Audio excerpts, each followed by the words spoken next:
An 89-year-old veteran walked into a cafe, his military medal barely visible under his worn jacket, and simply asked for a sandwich. He was treated with contempt and humiliated, but among the customers, a distinguished woman was watching the scene intently, her eyes fixed on his service medal. When she approached him and realized which battle it was from, her face turned pale with recognition. Before we jump back in, tell us where you're tuning in from, and if this story touches you, make sure you're subscribed, because tomorrow I've saved something extra special for you.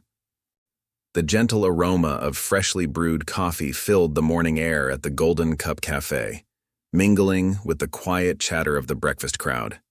It was an ordinary Tuesday until the bell above the door chimed, and a strange hush fell over the place. Frank Morton, at 89, stood in the doorway, his weathered face telling stories of decades gone by. His entrance drew immediate attention, though not the kind anyone would want. The old veteran's appearance was a stark contrast to the cafe's polished interior. His clothes, while clean, were visibly worn, with patches carefully sewn over holes in his jacket. The shoes on his feet had long since lost their shape, the leather cracking at the edges. But there was something about his posture. Even stooped with age, he carried himself with a quiet dignity that spoke of his military background. Frank's steps were slow and deliberate as he made his way through the cafe. Each movement seemed to require significant effort, his joints stiffened by age and old war injuries. His hands, marked with liver spots and prominent veins, trembled slightly as he gripped his worn wallet. The breakfast crowd's conversation died down to whispers, and he could feel their stares burning into his back. The medal pinned to his jacket's lapel caught the morning light, but most customers were too busy judging his appearance to notice this small token of his service. Their whispers weren't as quiet as they thought, and Frank could hear snippets of their conversations. Should someone like that be here? This isn't a shelter. Who let him in? The words cut deep, but Frank had endured worse in his lifetime. He'd survived battlefields where judgment came in the form of bullets, not whispers. Diana Chen, the cafe owner, watched his approach with growing displeasure. Her recently opened establishment had quickly become popular among the local business crowd, and she'd worked hard to maintain a certain image. She stood behind the counter, her crisp apron and professional attire a stark contrast to Frank's shabby appearance. Her eyes darted nervously to her regular customers, worried about their reactions to this unexpected visitor.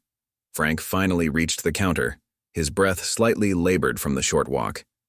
He pulled out his wallet, old leather cracking at the edges, and carefully counted out some coins. "Good morning," he said softly, his voice carrying the gravelly tone of age but still holding a trace of military precision.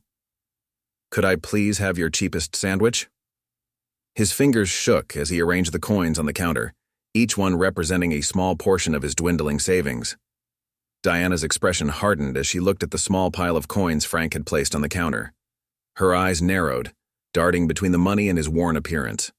"Sir," she said, her voice cold and professional, "I'm afraid these coins barely cover the cost of coffee, let alone food. Perhaps you'd be better suited visiting the shelter 3 blocks down?" Frank's cheeks flushed with embarrassment, but he stood his ground. "Please," he said quietly. "I haven't eaten since yesterday. I can work for it, maybe clean up around the place." His offer came from a lifetime of believing in honest work and dignity, values that had carried him through war and peace. The suggestion seemed to offend Diana even more. "This is a respectable establishment, not a charity kitchen," she said, her voice rising slightly. "We don't offer work-for-food arrangements. We have standards to maintain." Some customers had begun to snicker, and Frank could feel his hands trembling more noticeably now. He'd faced gunfire and war with less fear than this moment of pure humiliation. His fingers unconsciously touched the metal on his lapel, a habit he'd developed over the years when he needed strength.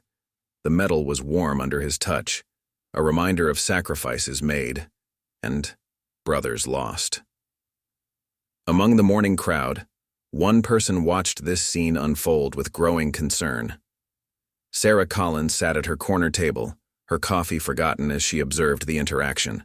Her trained nurse's eye noticed details others missed: the slight tremor in Frank's hands that spoke of low blood sugar, the way he carried himself suggesting old injuries, and, most importantly, the metal that seemed to catch the light at just the right angle. Something about that metal stirred deep memories within her. Diana was now openly suggesting Frank leave, her voice carrying through the cafe. "Sir, if you can't afford to pay, I'll have to ask you to exit. We have paying customers who might be uncomfortable." But before she could finish her sentence, Sarah had already risen from her seat, her eyes fixed on Frank's medal. Something about it had caught her attention, something that made her heart race and her hands shake. As she approached the counter, memories of battlefield hospitals and wounded soldiers flooded her mind. That particular medal. She'd seen it before, in circumstances that had changed her life forever. The rest of the cafe seemed to fade away as Sarah moved closer, her focus entirely on the small piece of metal that had triggered such a strong reaction. She was about to discover a connection that would bridge past and present, war and peace, loss and hope, all starting with a simple request for a sandwich in a cafe on an ordinary Tuesday morning. Sarah's heart pounded as she approached the counter, her nurse's instincts kicking in as she noticed Frank's increasingly pale complexion. The cafe's harsh lighting highlighted the deep creases in his face, each line telling a story of hardship and sacrifice. The morning sun streaming through the windows caught the metal on his lapel again, and Sarah felt her breath catch in her throat as she recognized its distinct pattern, the one awarded for service in a particular battle that had haunted her dreams for decades. "I'll pay for whatever he wants," Sarah announced firmly, her voice cutting through the tense atmosphere. Her sudden intervention drew surprised looks from the other customers, who had been watching the scene unfold with a mix of disdain and morbid curiosity. Diana, the cafe owner, seemed taken aback by this unexpected turn of events, her previously stern expression faltering slightly. Frank turned toward Sarah, his weathered face a canvas of emotions: surprise, gratitude, and a hint of shame at needing help. "Ma'am, I couldn't possibly," he began, his voice trembling slightly, but Sarah gently raised her hand to stop his protest. She noticed how he unconsciously straightened his posture, military training evident in every movement despite his advanced age. "Please," Sarah said softly, placing her hand on the counter next to his worn coins. "I insist." Her eyes met Diana's challenging gaze. "Mr.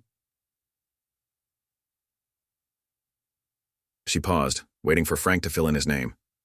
"Morton," he replied quietly. "Frank Morton." "Mr. Morton will have whatever he'd like from the menu," Sarah continued, her voice carrying an authority that came from years of managing emergency situations in military hospitals. "And I'll have another coffee, please." She emphasized the please with a pointed look at Diana, whose customer service smile had become notably strained. The other patrons had begun to whisper among themselves again, but this time their attention was focused on Sarah's intervention. Some seemed embarrassed by their earlier behavior, while others appeared annoyed at this disruption to their morning routine. A businessman in an expensive suit quickly gathered his things and left, making his disapproval clear with a loud huff. Diana hesitated for a moment before reluctantly reaching for a menu.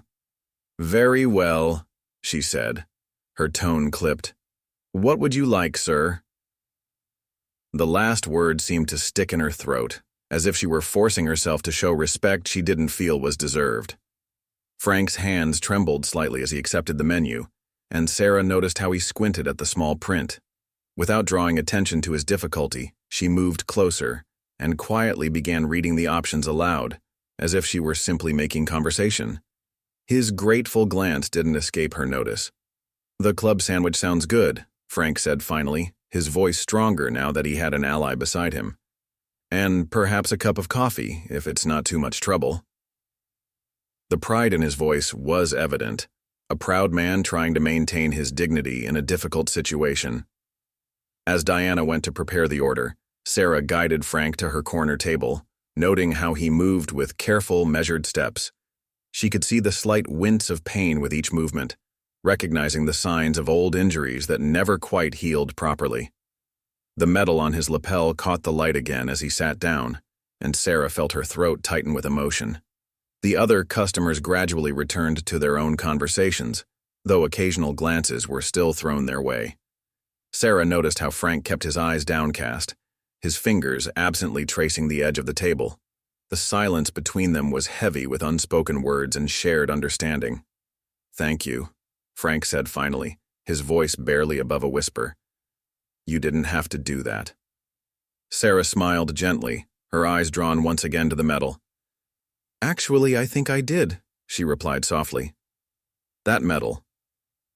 She paused, gathering her thoughts. "It's from the Battle of Chosin Reservoir, isn't it?"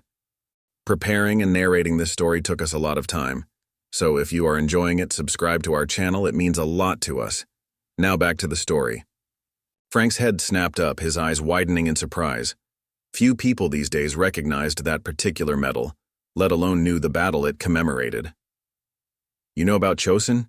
he asked, his voice holding a mix of surprise and something deeper, a recognition of shared understanding. Before Sarah could respond, Diana arrived with their order, placing Frank's sandwich and coffee on the table with barely concealed reluctance. The sandwich was hastily assembled, the contents slightly askew, but Frank looked at it as if it were a feast fit for a king. His hands trembled slightly as he reached for the coffee cup.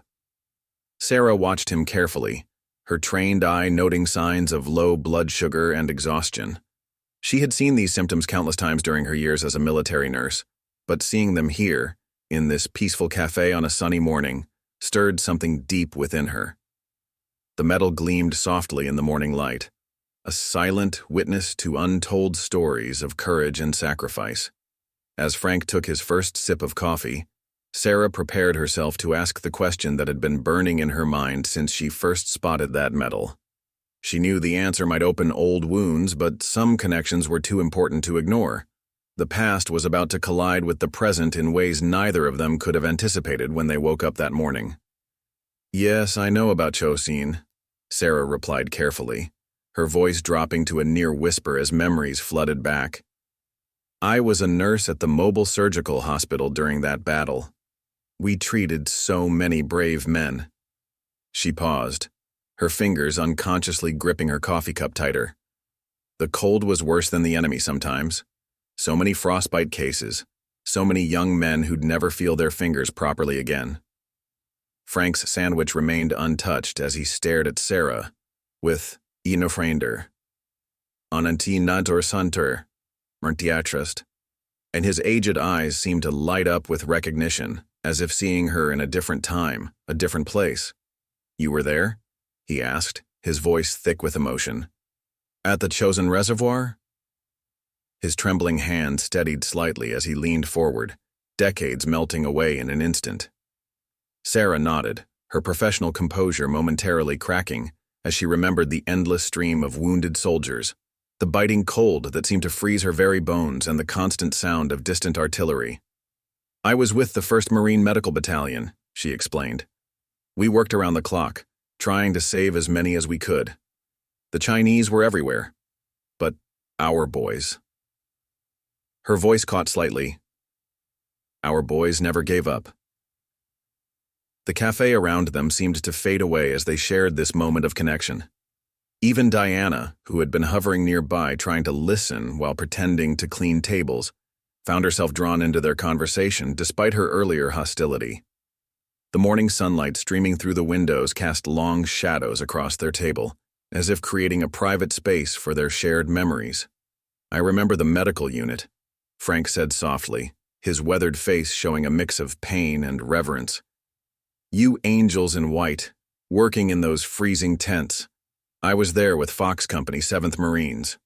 We were." He paused, picking his words carefully. "We were trying to break through to the supply lines when we got hit hard. Lost a lot of good men that day."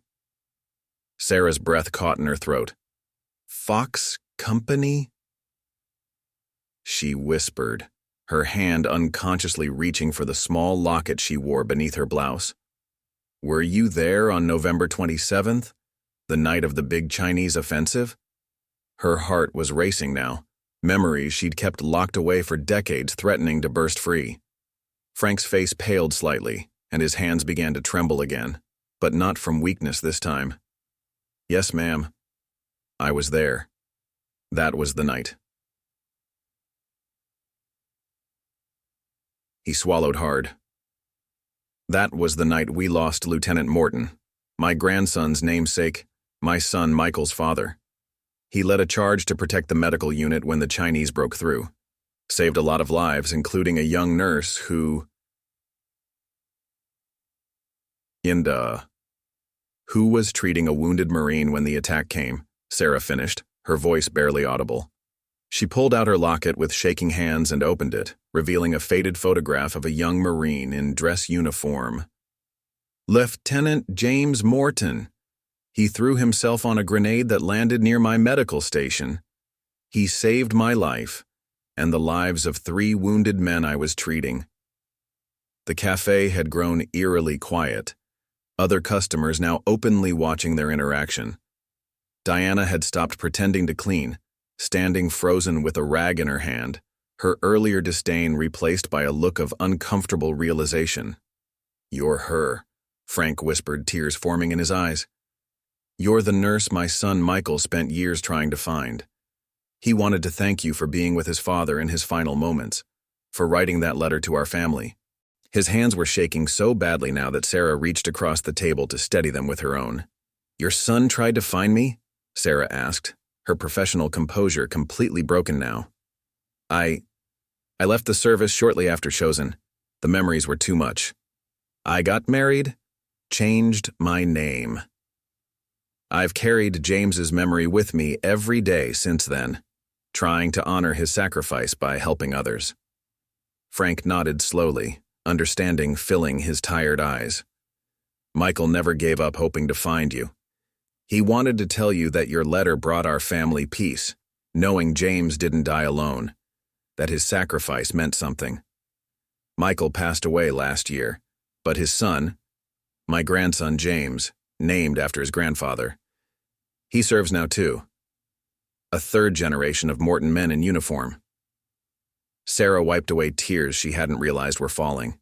Around them, the cafe had come to a complete standstill, the morning rush forgotten as customers and staff alike witnessed this extraordinary reunion. Even Diana had moved closer, her earlier judgment replaced by a look of shame and growing respect. "All these years," Sarah said softly, "I've kept his photo, remembered his courage. I never knew his family was looking for me. James Morton saved more than just lives that night. He showed us what true bravery means." She squeezed Frank's hands gently. "And now, after all this time, here you are." The morning sun had risen higher now, its warm light seeming to embrace their table like a blessing. 2 survivors of one of history's most brutal battles, brought together by chance, or perhaps something more than chance, in a quiet cafe on an ordinary morning. The medal on Frank's lapel gleamed proudly, no longer just a piece of metal but a bridge between past and present, between loss and healing. Frank reached for his untouched sandwich with trembling hands, but Sarah noticed it wasn't just age causing the tremors now. Emotion had overwhelmed him. The cafe's atmosphere had transformed completely, the earlier hostility replaced by a respectful silence.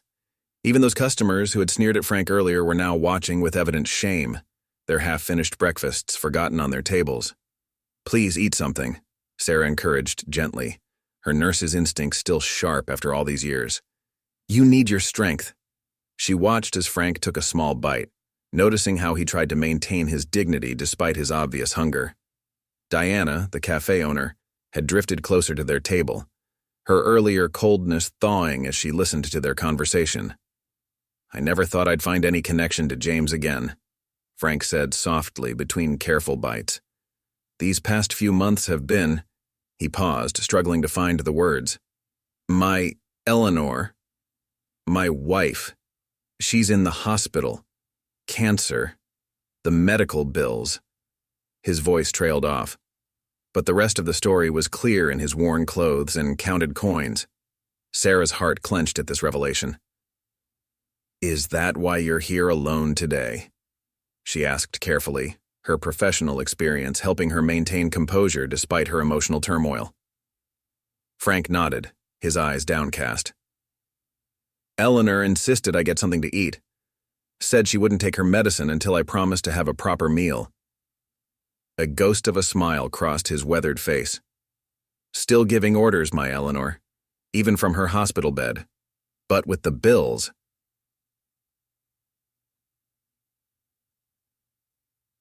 He gestured vaguely at his shabby appearance. We had to make choices. The insurance only covers so much, and the treatments are experimental. They're our last hope. Diana, who had been hovering nearby pretending to rearrange sugar packets, suddenly spoke up. Sir, Mr. Morton, she said, her voice carrying a note of genuine remorse. Your breakfast. It's on the house, and... She hesitated, then continued with growing conviction. You're welcome here any time. We'll make sure you get a good meal whenever you need one. The change in Diana's attitude was dramatic, but Sarah understood it. Sometimes it took a personal story to break down the walls of prejudice and judgment. Frank looked up at Diana, surprise and gratitude mixing in his expression. That's very kind, he said softly, his military bearing evident even in his gracious acceptance of help. But I wouldn't want to impose... It's not imposition, Diana interrupted firmly, her earlier haughtiness replaced by determination. It's respect. My grandfather. He served too. In fact, she paused, swallowing hard. He was at Chosen as well. He never made it back. I forgot what that sacrifice means until now. Her eyes flickered to the metal on Frank's lapel, then away, as if the sight caused her physical pain. Sarah reached into her purse, pulling out a small business card.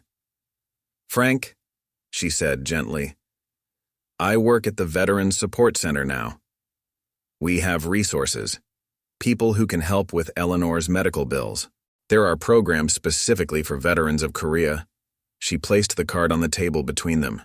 Let me help, let us help. It's the least we can do after what you and James sacrificed. Frank stared at the card for a long moment, his coffee growing cold beside his half-eaten sandwich. Michael, that's my son. He spent years trying to find you, he said finally, his voice thick with emotion. He wanted to thank you for being with his father, for writing that letter. He wanted to tell you what it meant to us, knowing James didn't die alone. Eleanor kept that letter all these years, reads it every anniversary of James's death. Sarah's hand unconsciously went to her locket again. James Morton was a hero, she said firmly. Not just for saving my life and those of my patients, but for the way he led his men. He talked about Michael that night, you know. In those final moments, he spoke about his son, about how proud he was.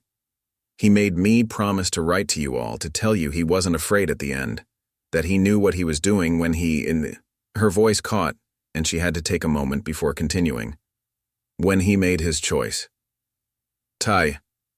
The cafe had grown so quiet, you could hear the gentle hum of the coffee machines in the background. Other customers were openly listening now, many discreetly wiping away tears. A young man in a business suit who had earlier rolled his eyes at Frank's appearance now stood up and approached the counter. I'd like to pay for everyone's breakfast today, he announced loudly to Diana. In honor of Lieutenant Morton, he turned to Frank and offered a crisp salute. Sir, thank you for your service. I apologize for my earlier behavior. My father served in Vietnam, and he would be ashamed of how I acted today. We forget sometimes, don't we? We forget what people sacrificed for us. Frank returned the salute with dignity, his years of military service evident in the precision of his movement despite his age. Other customers began to stand, some approaching to shake his hand, others simply nodding respectfully. The transformation in the cafe's atmosphere was complete, from judgment and disdain to honor and respect. Sarah watched it all with a mixture of joy and sadness, knowing that such recognition, while beautiful, came far too late for many veterans. She thought of James, of all the young men she'd treated at Chosin, of the countless stories of bravery and sacrifice that went untold. The morning sun had risen higher now, streaming through the cafe windows and catching Frank's metal once again, making it shine like a beacon of memory and hope. As the cafe patrons continued to approach their table, Sarah noticed Frank's hands had finally stopped trembling. He sat straighter now, the weight of shame and judgment lifted from his shoulders, replaced by the dignity he'd earned but had been denied just moments ago. Sarah's eyes never left Frank's metal as she gathered her thoughts. Memories of that frozen night at Chosen flooding back with startling clarity. The cafe's morning rush had subsided, leaving them in a pocket of relative quiet. Diana had brought fresh coffee, her earlier hostility replaced by attentive service as if trying to make amends for her previous behavior. "Frank," Sarah began carefully, her hands clasped around her warm coffee cup. "There's something I need to tell you about that night. Something I didn't include in the letter." Her voice carried the weight of decades of kept secrets. Frank leaned forward slightly, his weathered face showing both anticipation and apprehension. "Before James," she paused, collecting herself. "Before he made his sacrifice, he gave me something. He asked me to keep it safe, to pass it on to his family if I ever found them. I've carried it with me all these years." Sarah reached into her purse, her hands trembling slightly as she withdrew a small, carefully preserved envelope. Frank's eyes fixed on the yellowed envelope, his breath catching visibly. "That's James's handwriting," he whispered, recognizing the distinctive slant of the letters despite the decades that had passed. The envelope was addressed simply to "My family," the paper worn, but carefully preserved. "He wrote it that night," Sarah explained, her voice soft with memory. "We knew the Chinese were close, could hear them moving in the darkness. James was helping me move patients to safer ground when he stopped and wrote this. Said he had a feeling." She couldn't finish the sentence, but Frank nodded in understanding. Diana, who had been hovering nearby, quietly placed a fresh pot of coffee on their table and discreetly shooed away other customers, creating a bubble of privacy around them. The morning sun cast long shadows across the cafe floor, and somewhere in the distance, a church bell tolled the hour. "All these years," Frank said, his voice thick with emotion, "we wondered about his last hours. Michael." He paused, swallowing hard. Michael always wished he'd had one last message from his father, and here it was all this time. Sarah gently placed the envelope on the table between them. "James was an extraordinary man, Frank. In those final moments, when others were thinking of themselves, he was thinking of his family. He talked about Michael, about how proud he was of his son, about Eleanor, and how he hoped she'd understand his choice."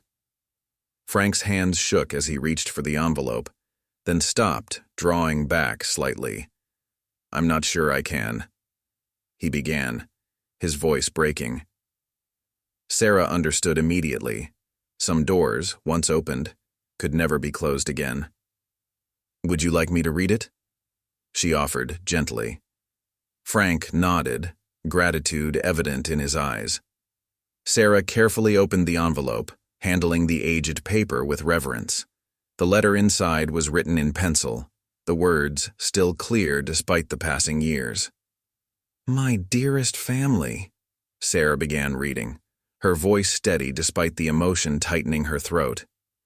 "If you're reading this, then I've done what was necessary. Please know that every choice I've made was with you in my heart. Michael, my son, grow strong and true. Eleanor, my love, find joy again. Dad, take care of them for me."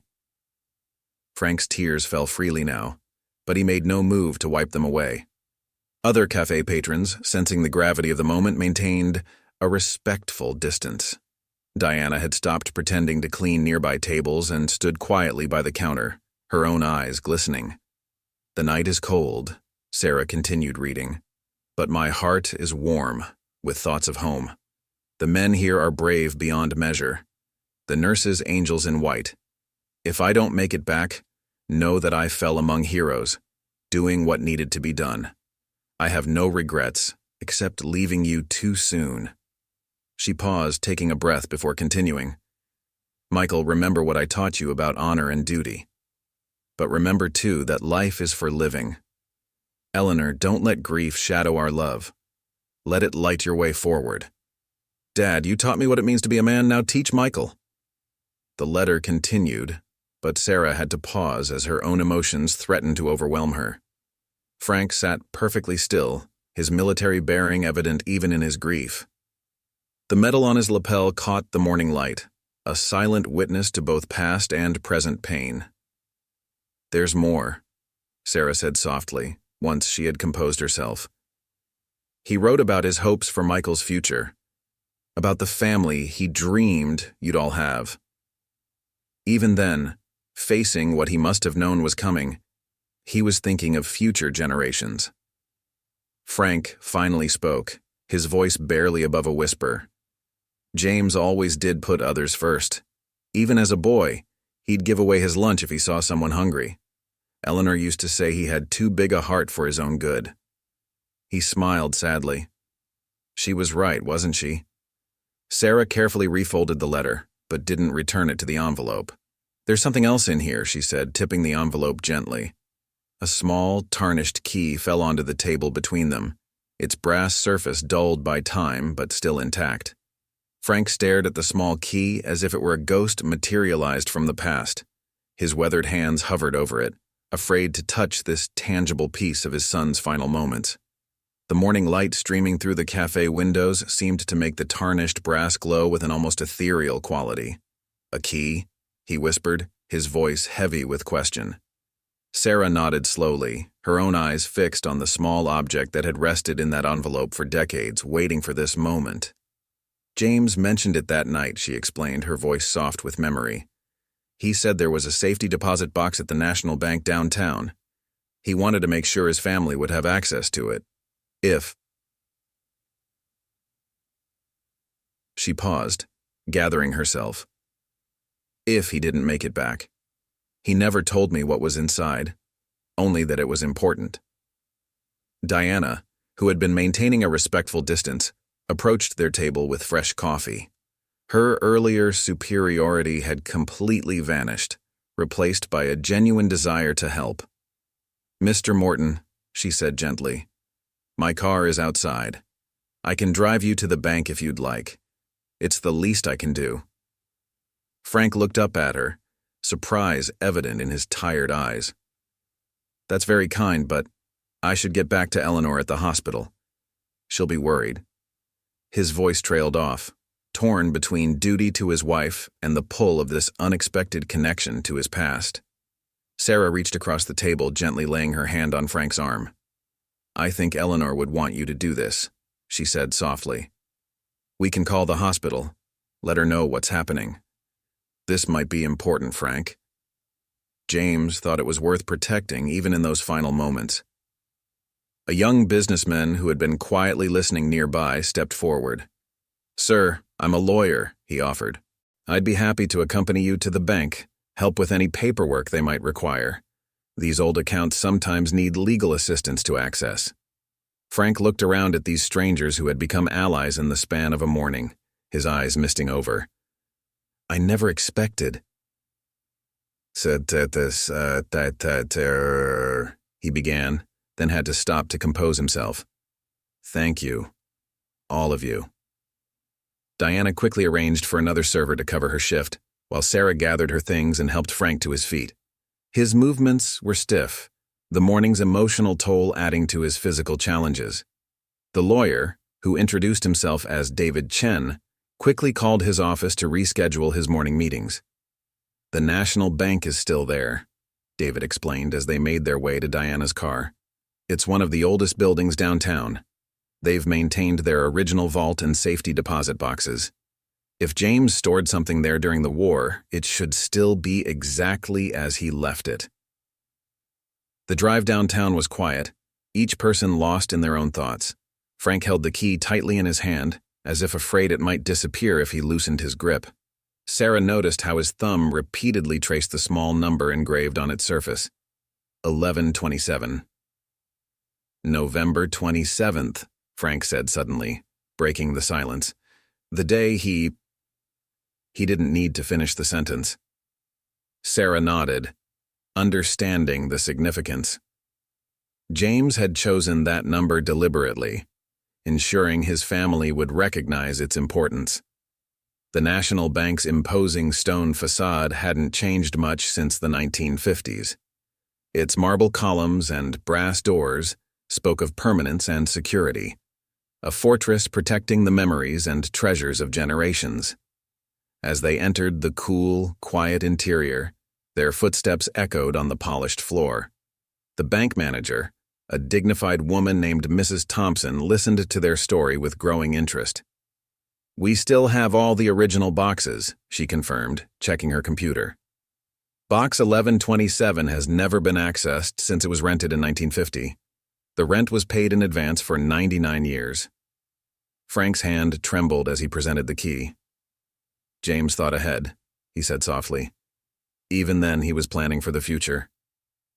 Sarah stood close by, offering silent support as Mrs. Thompson led them to the vault. The massive vault door swung open with a solid, reassuring weight. Inside, rows of safety deposit boxes lined the walls, their brass numbers gleaming in the fluorescent light. Mrs. Thompson led them to box 1127, inserted her master key, and gestured for Frank to use his. "Would you like some privacy?" she asked kindly. Frank looked at Sarah, then at Diana and David, who had become unexpected participants in this moment of discovery. "No," he said firmly. "I think James would want witnesses to this. Whatever he left here, he meant it to be found. These people helped make that possible." He took a deep breath, inserted the key, and turned it slowly. The lock clicked with a sound that seemed to echo through time itself. Inside the safety deposit box lay a carefully preserved leather portfolio. Its surface still smooth, despite the decades it had spent waiting in the darkness. Frank's hands trembled as he lifted it out, the weight of history tangible in his grip. The small group had been escorted to a private viewing room, where the morning sunlight streamed through high windows, casting a warm glow over the conference table. "Would you like me to?" Sarah offered gently, seeing how Frank's fingers struggled with the portfolio's clasp. But he shook his head, determined to do this himself. After a moment of careful manipulation, the clasp released with a soft click that seemed to echo in the quiet room. The first item Frank withdrew was a stack of photographs carefully wrapped in wax paper. The top image showed a young James Morton in his dress uniform, standing proud and tall beside a beautiful young woman. "Eleanor," Frank whispered, touching the photo reverently. "Their wedding day. I thought we'd lost all these pictures in the flood of '85. Diana, who had been standing quietly nearby, quickly pulled out a chair as she noticed Frank's legs trembling. He sank into it gratefully, spreading the photographs across the table's polished surface. Each image told a story. James as a child, Eleanor pregnant with Michael, family picnics and Christmas mornings frozen in time. "He must have gathered these before deploying," Sarah said softly, recognizing the young man from her locket in several of the photos. "He wanted to protect these memories, make sure they survived." Her nurse's training helped her maintain composure, but her voice carried the weight of understanding what these images meant. Beneath the photographs lay several envelopes, each carefully labeled in James's distinctive handwriting. "For Michael's wedding day," read one. "For my first grandchild," said another. "For Dad. Open when you need strength." Frank's hands shook as he lifted this last envelope, but he didn't open it, not yet. David Chen, the lawyer, leaned forward slightly. "Mr. Morton," he said gently, "there appear to be some legal documents as well." He gestured to a thick envelope marked "Family Trust" that had been beneath the personal letters. With permission, David carefully examined the contents. His eyebrows rose as he read. "This is remarkable," he said after a moment.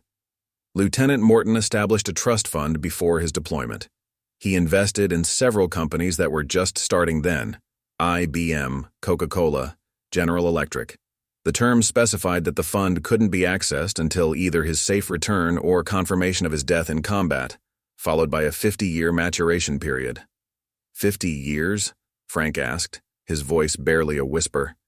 David nodded, quickly calculating numbers on a legal pad. Given the original investment and compound interest over 7 decades, he paused, double-checking his figures. Mr. Morton, this trust is now worth several $1,000,000.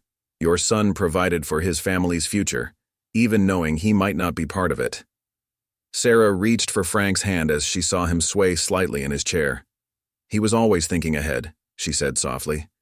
Even that night at Chosin, he was thinking of others, planning for their safety. There's more, David continued, examining another document. He left specific instructions for the fund's use: education for future generations, medical care for family members, support for veterans organizations. He looked up at Frank. Sir, this would more than cover Mrs. Morton's medical treatments.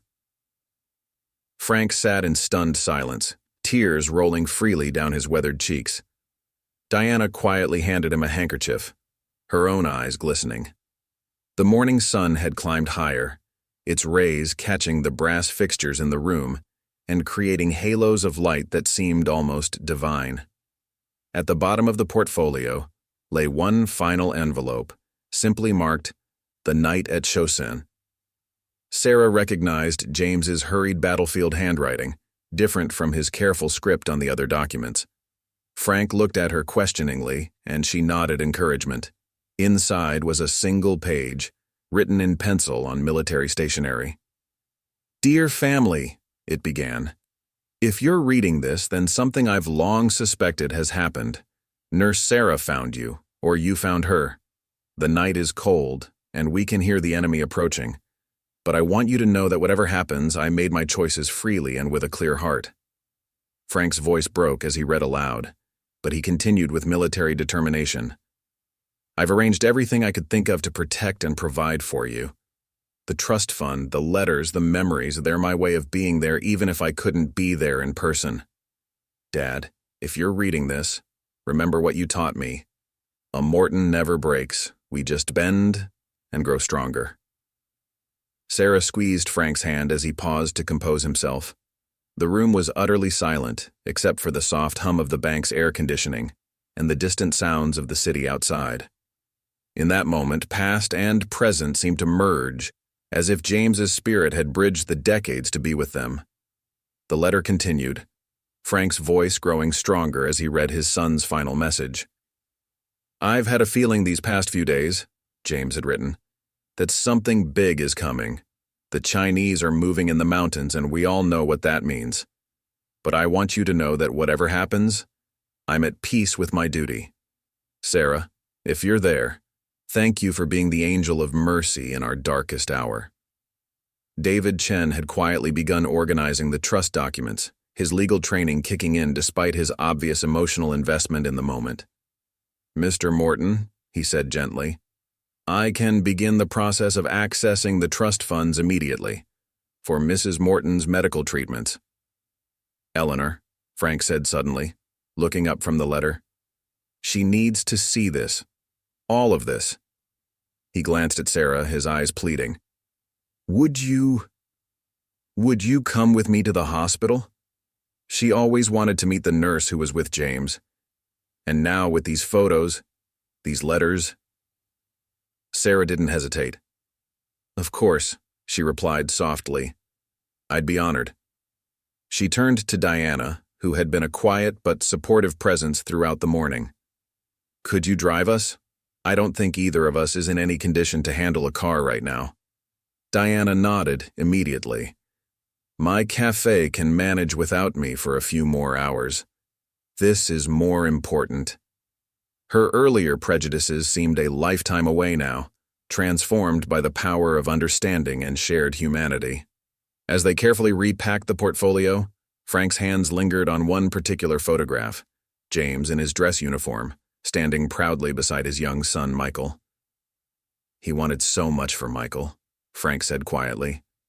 "And Michael grew up to be just like him, always helping others, always thinking ahead, even looking for you, Sarah, all those years." Sarah touched her locket unconsciously. "And now his son serves too," she said softly. 3 generations of Morton men, serving their country. James would be so proud. She helped Frank to his feet, noticing how he stood straighter now, as if the weight of decades of uncertainty had been lifted from his shoulders. David gathered the legal documents into his briefcase. "I'll start the paperwork right away," he assured them. "We should be able to access the trust funds for Mrs. Morton's treatments within days." Lieutenant Morton's foresight was remarkable. He set everything up so clearly, so legally sound. He must have spent considerable time planning this. The bank manager, Mrs. Thompson, approached with a gentle smile. "We'll keep the safety deposit box active, of course," she said. "You can access it any time. And Mr. Morton." She paused, her professional demeanor softening. "My father served in Korea, too. Thank you for everything your family has sacrificed." As they made their way out of the bank, the morning had transformed into early afternoon. The city streets were busy with lunchtime crowds, people rushing about their daily lives, unaware of the profound moments of healing and discovery that had just transpired behind the bank's imposing facade. Diana's car was parked nearby, and as they settled in for the drive to the hospital, Frank held the portfolio close to his chest like a precious treasure. "You know," he said thoughtfully. "James always said that everything happens for a reason. I didn't believe that after we lost him, couldn't believe it, but today shows that he was right," Sarah finished softly. "If I hadn't been at the cafe this morning, if Diana hadn't..." She glanced at the cafe owner with a gentle smile. "If she hadn't made you feel unwelcome enough for me to notice." Diana blushed with shame, but Frank reached forward and patted her shoulder. "Everything happens for a reason," he repeated firmly. "Even the hard things. They lead us where we need to go." As they drove through the city streets toward the hospital, Sarah noticed how the metal on Frank's lapel caught the sunlight, seeming to shine brighter than before. It was no longer just a piece of metal marking past service. It had become a beacon that had guided them all to this moment of healing and connection. "Eleanor always sets an extra place at holiday dinners," Frank said suddenly, breaking the contemplative silence. "She says it's for James, but really, I think she's been waiting for the missing pieces of our family to find their way home." He turned to Sarah, his eyes bright with unshed tears. "I think she's been waiting for you without even knowing it." The hospital loomed ahead, its modern glass and steel structure a stark contrast to the historical bank they'd left behind. But within its walls waited Eleanor, the final piece of this morning's extraordinary puzzle. The woman who had loved James first and kept his memory alive through decades of uncertainty and loss. The hospital's oncology ward was quiet when they arrived, the afternoon sun casting long shadows through the wide windows. Frank led them down the corridor with practiced familiarity, his steps more purposeful now, energized by the morning's discoveries. The portfolio remained clutched tightly to his chest, as if he feared the treasures inside might disappear if he loosened his grip. "Eleanor's been having a good day," he explained softly as they approached room 427. "The new treatment seemed to be helping with the pain, but..." He paused, his voice catching slightly. "We couldn't afford to continue them. That's why I was trying to save money on meals." He glanced at Diana, who lowered her eyes and remembered shame of her earlier treatment of him. Sarah placed a gentle hand on Frank's arm. "And now you can get her the best care available," she reminded him. "James made sure of that, even all those years ago." David Chen nodded in agreement, patting his briefcase containing the trust documents. They paused outside Eleanor's door, and Frank took a deep breath. "Let me go in first," he said. "I need to prepare her. It's going to be overwhelming." The others nodded in understanding, settling into the nearby waiting area, while Frank entered the room alone. Through the partially open door, they could hear his gentle greeting. "Eleanor, my love, are you awake?" His voice carried a tenderness that made Sarah's heart ache with the weight of years and love. "Frank?" Eleanor's voice was weak but clear, carrying the remnants of the beauty that had captured James's heart so many years ago. You were gone so long. Did you eat something? Even ill, her first concern was for her husband's welfare. Eleanor, Frank said softly, and something in his voice made her pause.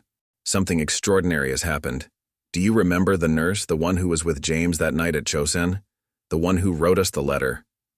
There was a moment of silence, then Eleanor's voice, stronger now with emotion. Of course I remember. We kept her letter all these years. Michael spent so long trying to find her. She found us, Frank said simply. She's here, Eleanor. And there's more. So much more. James. He left us something. Something we never knew about. The sound of happy tears filled the quiet room. Sarah, Diana, and David waited patiently, giving the elderly couple time to absorb the initial shock. A nurse passed by, giving them a curious but professional glance. The afternoon sun streamed through the hospital windows, creating patterns on the sterile floor that seemed to dance with possibilities.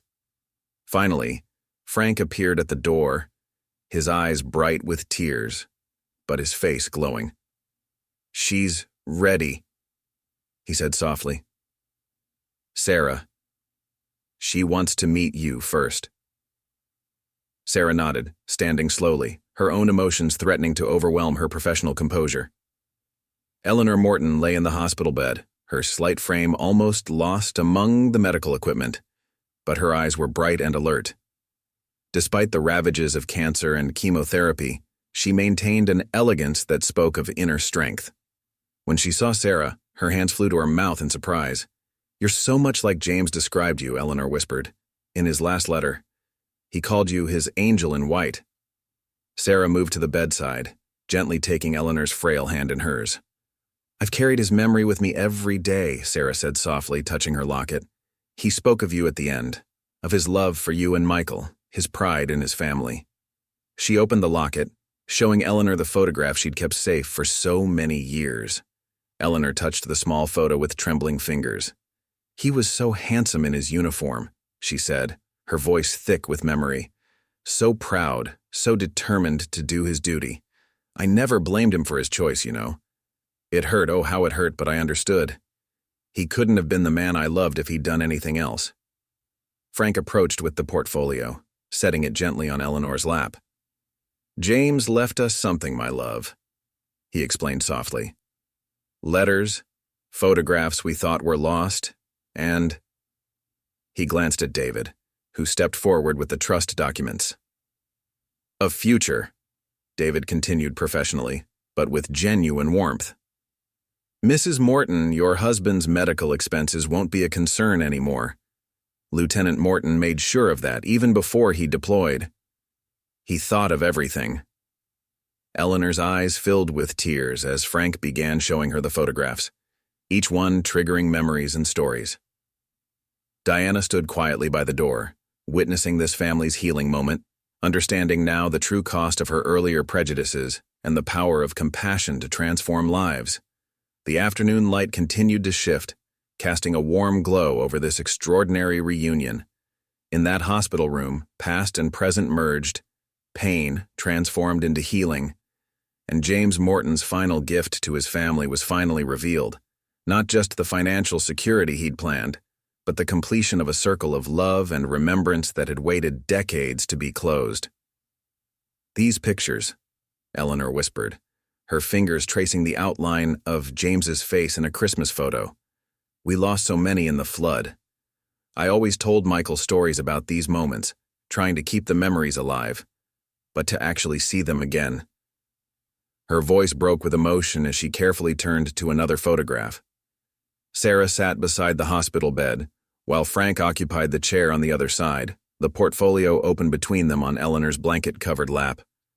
Diana had quietly arranged for coffee and tea to be brought up from the hospital café, and David Chen was efficiently organizing the trust paperwork at a small side table. Here's one I've never seen, Frank said suddenly, lifting a photograph that had been nestled between two others. It showed James in his combat gear, arm thrown casually around a fellow soldier's shoulders, both men grinning despite the visible exhaustion on their faces. The snowy mountains of Korea loomed in the background. That was taken 2 days before. Sarah paused, recognition flooding her features. The soldier with him is Tommy Reynolds. He was one of the men James saved that night, along with me. He survived the war, went home to Kansas, I think. James had been helping him write letters to his mother. Eleanor reached for Sarah's hand, squeezing it with surprising strength. "All these years," she said softly, "I wondered about the others who were there that night, whether they lived what they remembered of James. Having you here, hearing these stories, it's like having a piece of him back." David approached the bed holding several documents. "Mrs. Morton," he said gently, "I've prepared the initial paperwork to access the trust funds. Once this is processed, we can arrange for immediate payment of your medical expenses and transfer you to any treatment facility you prefer." Eleanor's eyes widened. "Any facility?" she asked, her voice trembling slightly. Frank quickly explained about the trust fund James had established, about his remarkable foresight in investing in companies that would become industry giants. "There's a new treatment center in Boston," Eleanor said thoughtfully. "My oncologist mentioned it, but we couldn't." She glanced at Frank, who nodded encouragingly. "They're doing innovative work with my type of cancer." "I'll make inquiries immediately," David offered, pulling out his phone. "With your permission, I can begin the transfer process today." He stepped into the hallway to make the calls, his professional efficiency tempered by genuine care. Diana, who had been quietly observing, spoke up. "I can help with arrangements too," she offered. "My sister works for an air ambulance service. If you need medical transport to Boston." She left the offer hanging, her earlier prejudice transformed into a desire to help. "Thank you," Frank said warmly, reaching out to pat Diana's hand. "You see, Eleanor? James is still taking care of us, even now. Still bringing good people into our lives."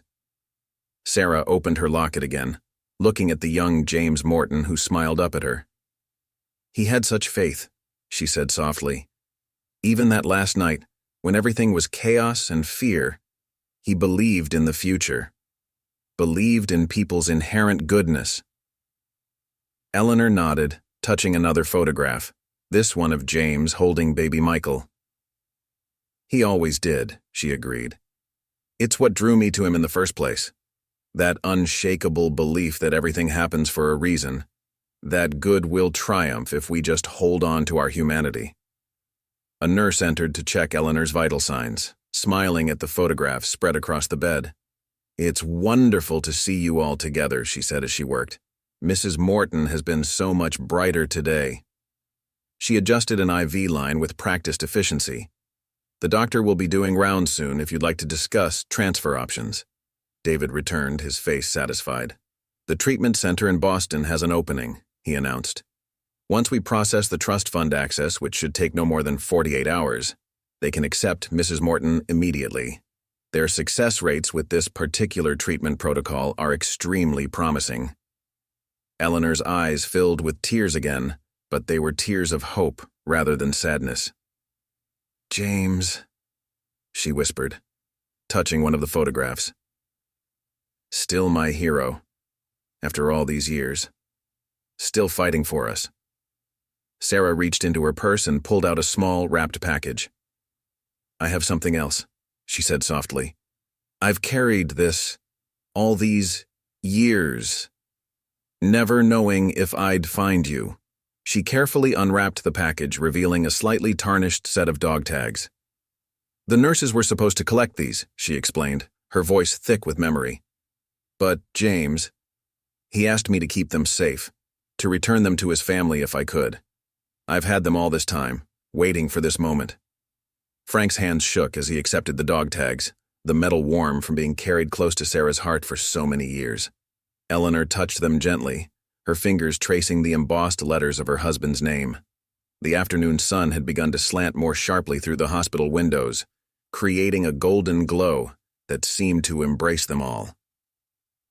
In that moment, past and present merged, pain transformed into healing, and James Morton's final gift to his family continued to unfold in ways none of them could have imagined when the day began. As the afternoon light began to soften, a new visitor arrived at room 427. A young man in military dress uniform stood in the doorway, his presence commanding immediate attention. James Collins, Sarah's grandson and an active-duty Marine, had received her urgent message and come straight from his base. "Grandmother?" he called softly, his eyes taking in the scene before him. The photographs spread across the hospital bed, the elderly couple holding what he recognized as dog tags, and the small group of people gathered around them. Sarah turned, her face lighting up at the sight of him. "James," she said warmly, then turned back to Frank and Eleanor. "This is my grandson, named after your James. When I found out he wanted to join the Marines, I told him about that night at Chosen, about the brave lieutenant who saved my life. He's carried that story with him through his own service."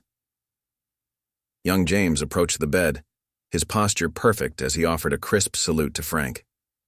"Sir," he said respectfully, "it's an honor to meet you.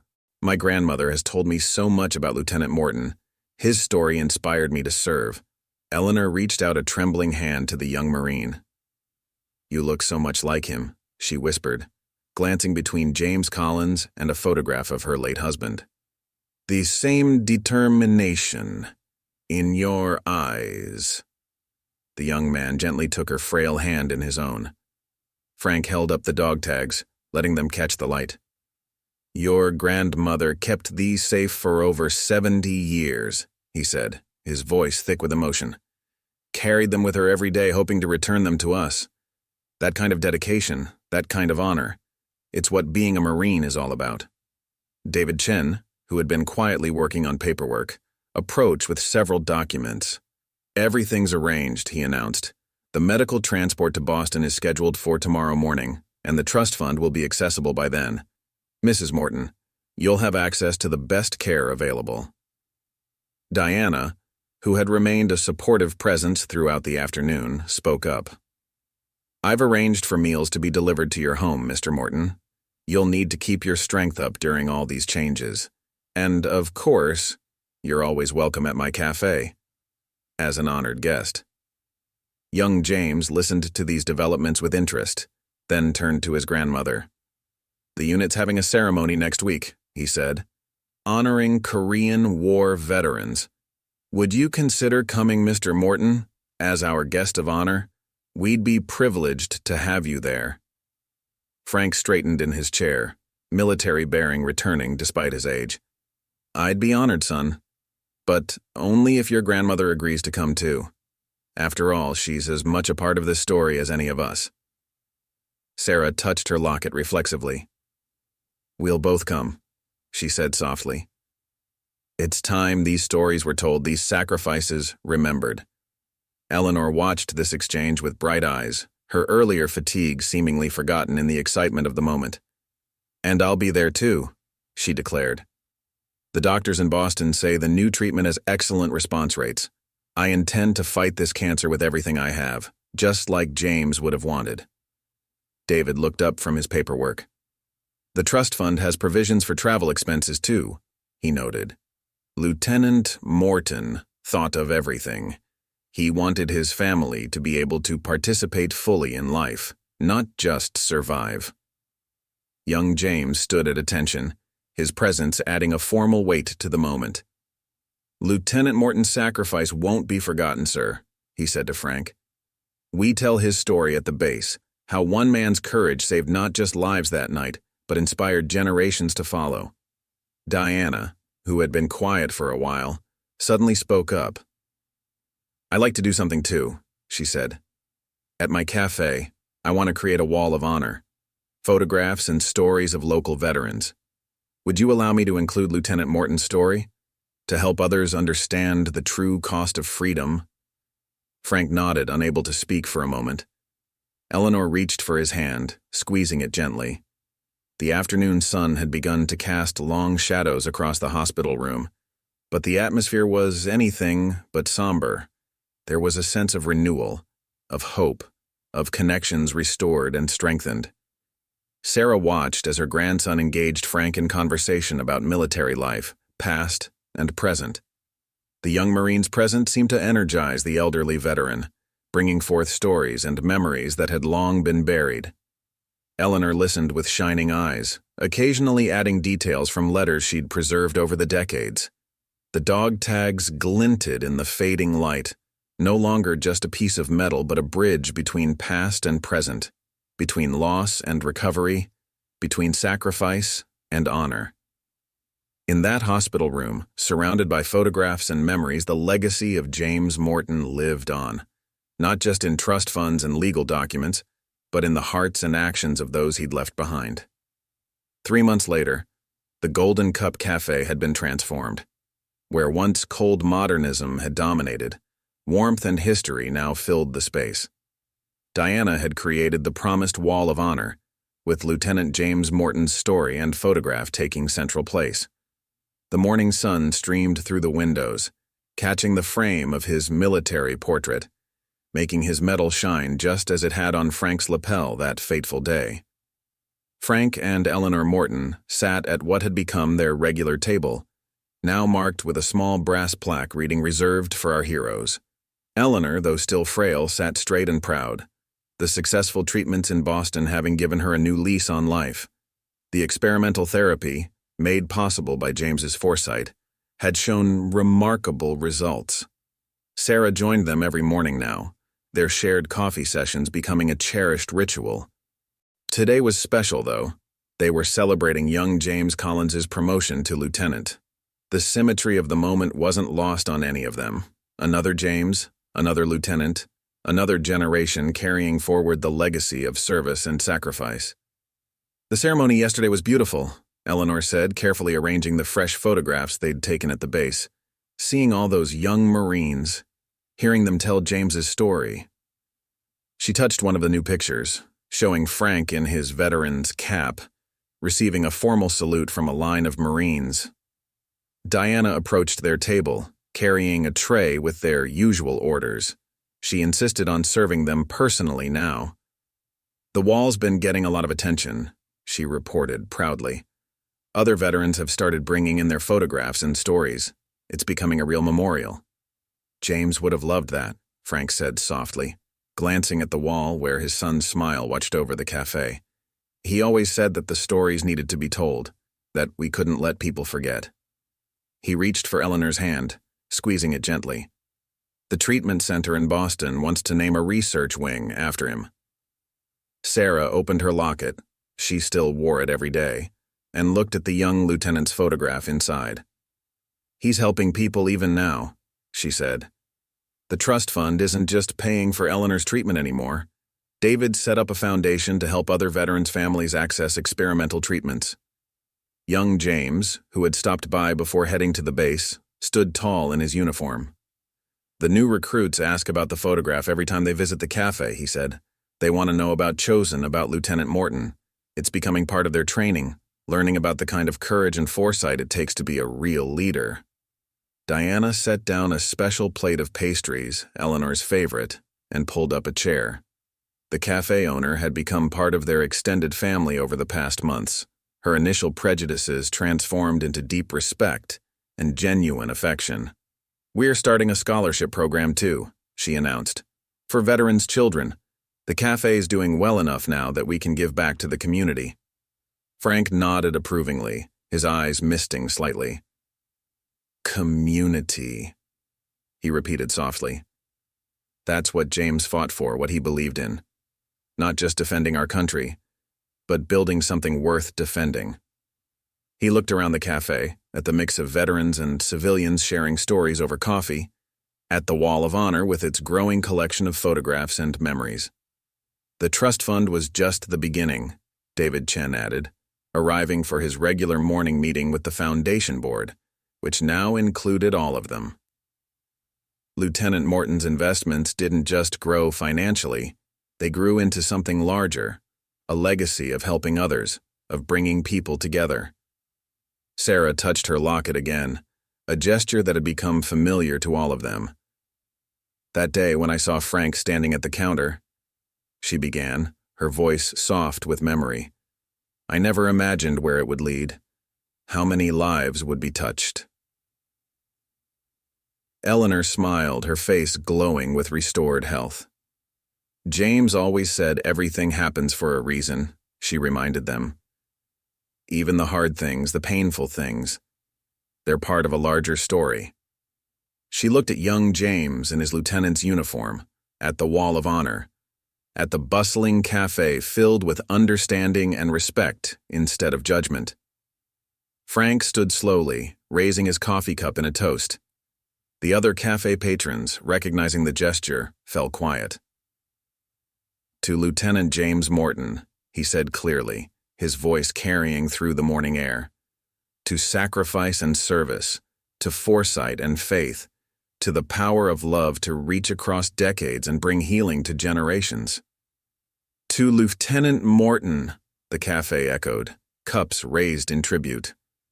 The morning sun streamed through the windows, catching the medal in James's photograph, making it shine just as it had that day 3 months ago.